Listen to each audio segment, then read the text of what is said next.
Hello, sir. Good morning, sir. Sir, looking for a job?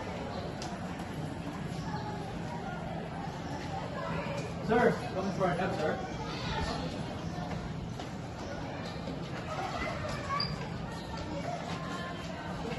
Hello, ma'am. Good morning po. Looking for a job, ma'am? Yes po. Baka gusto niyo po i-try, ma'am. Dito po sa taas. Ito po. Sir, kayo po. Baka naghanap po kayong work. Naghanap po ko ba? Yes, sir.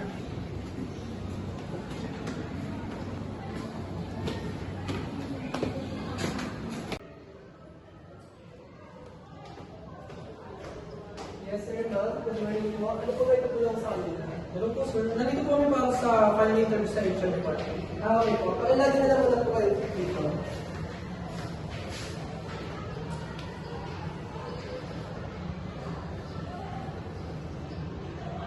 Tapos ito po yung visitor lunch niya. Akit na lang po kayo sa second floor dito po. And good luck po sa interview. Thank you po.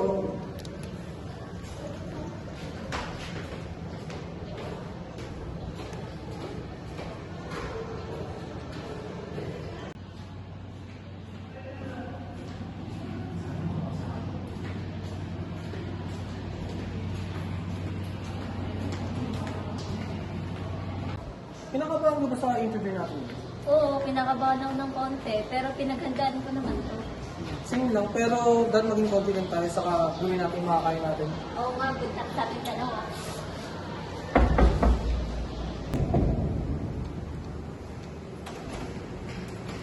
Ay, hello, sir. Good morning din po. Nandito po kami para sa final interview. Saan po ba dito yung HR department? Hindi po.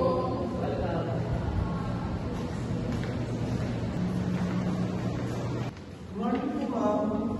Good morning. This is the our 10 a.m. interview. I is Bueno, the HR representative. Please have a seat. Thank you po.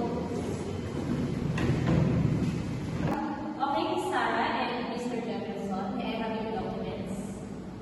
Thank you.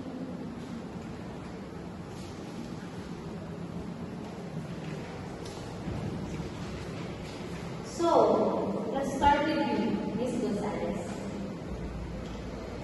Okay, Miss Sarah, please tell me about yourself and why you're interested in this position. Thank you, Miss Bueno. My name is Sarah Gonzaga, and I have a background experience in life. I am particularly interested in this position because it aligns my skills and passion in culinary arts. I believe I can contribute positively in company and schools. Thank you, Miss Sarah. So, now, Mr. Ignacio, you're applying for a server, right? Yes, ma'am. Okay, please share your background and why you're interested in this role. Thank you, Ms. Bueno. And I'm a Jefferson Ignacio. And I have experience before as a server at the Yellow Corporation. And I'm very excited on this opportunity because I will accommodate a lot of people and give excellent customer service. And I believe my skills will be fit and valuable addition in this company. Okay, thank you. Okay, thank you both for your answers. Now, do you have questions for me about the company or the role? Nothing, Miss Bueno. So, thank you both for coming today and sharing your experiences. We will be in touch soon with our decision. Have a great day.